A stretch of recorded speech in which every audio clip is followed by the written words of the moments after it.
Desigualdad cero.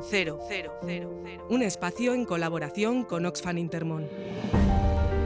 Y precisamente para hablar de la desigualdad que sufren estos colectivos, hoy estrenamos sección con Irene Valiente, que no viene del todo sola. Crudos días. Crudos días, sí. Esta semana estaré muy bien acompañada por Oxfam Intermón, una ONG de cooperación para el desarrollo que lleva casi 70 años combatiendo la desigualdad y visibilizando a quienes el sistema y nosotras mismas damos la espalda, incluso con nuestras acciones más rutinarias.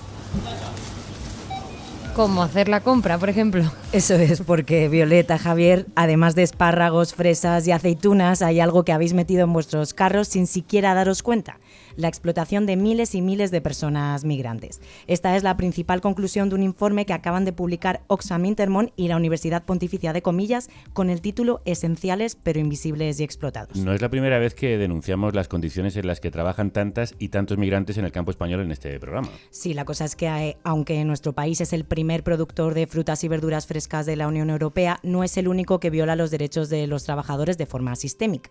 La ONG también ha analizado lo que ocurre en el sector agrícola de Italia, Grecia, Francia, Países Bajos, Alemania, Polonia, Finlandia y Suecia. En el informe hemos demostrado cómo las vulneraciones de derechos y la explotación laboral es algo común allí donde esté desarrollando la agricultura industrial. Hemos documentado numerosas situaciones de explotación a través del pago de salarios muchas veces por debajo del mínimo legal, también el exceso de horas trabajadas con jornadas de hasta 19 horas seguidas en el campo. En Suecia hemos documentado esto con trabajadores tailandeses. Carlos Ruiz es uno de los autores de este informe e investigador de Oxfam Intermón. Me contó que en todos los países analizados los migrantes sufren jornadas extenuantes, pagos insuficientes, discriminación y también violencia o intimidación, por ejemplo, en respuesta a las huelgas en el sector. Recordemos que según el Comité Económico y Social Europeo, actualmente 1 de cada 4 trabajadores temporales en el sector agrícola de la Unión Europea son inmigrantes, es decir, 2,4 millones de personas. Sí, pero esa cifra no incluye a los que están empleados de forma no estacional o a través de agencias intermediarias y a quienes no tienen papeles. Así que podría ascender hasta los 12 millones. Claro, porque además es una tendencia en aumento debido al envejecimiento de la población rural y al éxodo de los jóvenes a las ciudades. Y a esto se unen también unas condiciones de trabajo duras y una remuneración muy baja, normalmente inferior al salario mínimo. Lo cual disuade de cierta manera a los trabajadores locales de buscar empleo en este sector, dejando un espacio libre para estos trabajadores migrantes. Y después hay otro factor que es la necesidad de regularización de la situación administrativa de las personas migrantes. Dado que tener un empleo es la única vía para lograr un permiso de residencia. Además, ese permiso muchas veces es temporal para una campaña concreta de recogida, lo que se conoce como contratación en origen. Sí, una modalidad que se practica sobre todo en España. Lo que sí comparten todos los países es que muchos de sus trabajadores se encuentran en situación irregular y, según Oxfam Intermón, son ellos quienes se llevan la peor parte junto a las mujeres, porque, como ya podéis imaginar, ellas son vulnerables por partida doble. Yo destacaría la discriminación en la contratación y el trabajo.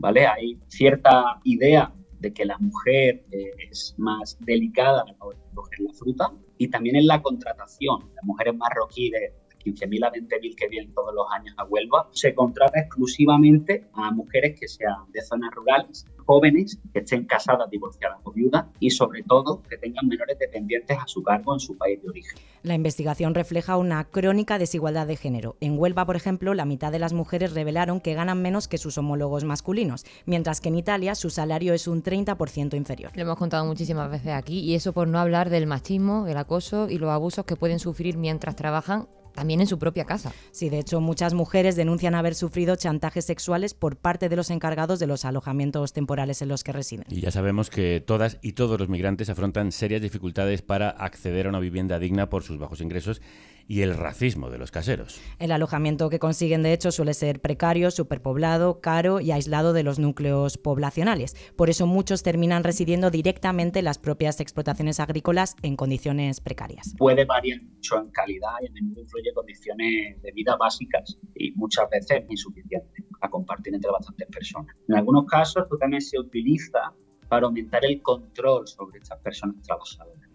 Aunque la precariedad más extrema se encuentra en aquellos asentamientos marginales de infraviviendas que surgen en zonas de gran producción agrícola. Algunos trabajadores migrantes construyen con materiales diversos y muy precarios, palés, madera que encuentran, viviendas informales, ¿no? Como pueden ser las chabolas. Estos asentamientos lógicamente y por desgracia, carecen de servicios básicos y están sujetos a condiciones insalubres y peligrosas. Vivan donde vivan, la consecuencia es siempre la misma. Los migrantes sufren aislamiento social, lo que les impide aprender el idioma, relacionarse con sus vecinas, acceder a servicios básicos como la sanidad y conocer sus derechos. Y una cosa, ¿cómo afectan la forma en la que viven y trabajan a su propia integridad física? Son mucho más vulnerables a accidentes, enfermedades y lesiones. Además, los empleadores no suelen brindar información ni equipos de protección adecuados, especialmente en España e Italia. Esto los lleva a sufrir envenenamientos con plaguicidas, caídas, cortes y hasta mordeduras de animales. También está en riesgo climático, porque ya hemos visto cómo los incendios han arrasado varios asentamientos jornaleros en campos de fresa en Andalucía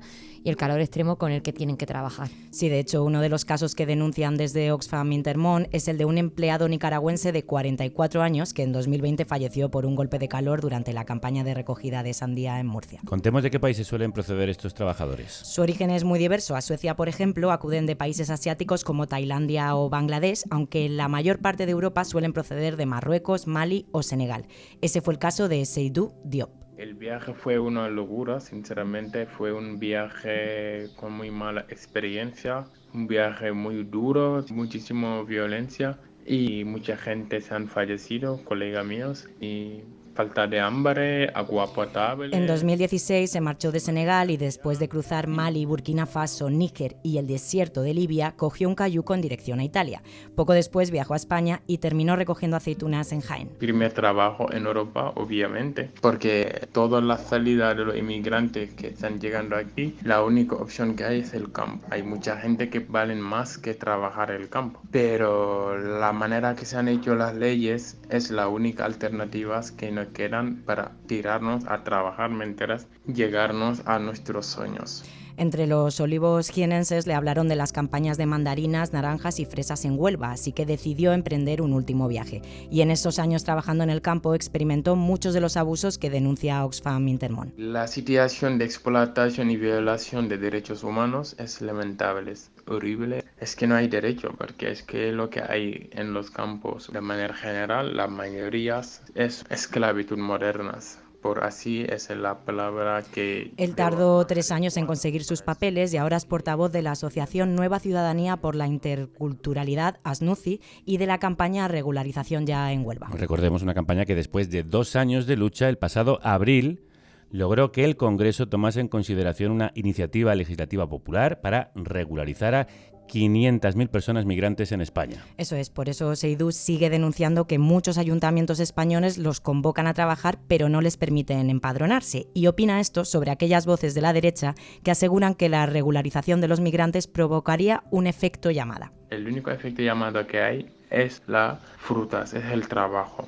Y de hecho hay una necesidad laboral y cuando llamas una mano de obras vienen personas, no vienen animales. Lo que tenían que hacer construyendo casas o construyendo albergues para facilitar el acceso al alojamiento de las personas. Seydou ha vivido en asentamientos chabolistas en Huelva y hasta en la calle en Albacete como muchos otros trabajadores. Por eso desde ASNUCI no solo imparten clases de idiomas y les prestan asistencia, sino que han ido un paso más allá. En 2021 abrieron en la ciudad onubense de Lepe el primer albergue autogestionado en el que viven 38 temporeros y temporeras. Nosotros lo hemos hecho por crowdfunding para demostrar que no hay excusas. Quien quiere, puedes. Quien no quiere, no puedes.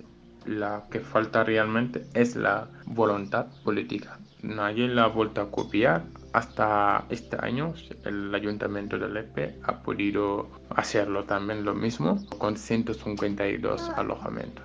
Así ha conseguido cambiar, aunque sea un poquito, las cosas, pero como el resto de organizaciones que trabajan en la zona, reclaman a las instituciones locales, nacionales y también europeas que se pongan las pilas. Porque lo hemos visto hoy, lo que ocurre en Europa nos afecta y mucho, y te pregunto por una directiva que tiene un nombre un poco raro, pero que es muy importante, la Directiva de Debida Diligencia de la Unión Europea, aprobada en abril. ¿Qué es? Es una normativa que obligará a las grandes empresas de los Estados miembros a rendir cuentas por el daño que produzcan sus actividades en el medio ambiente y en los derechos humanos.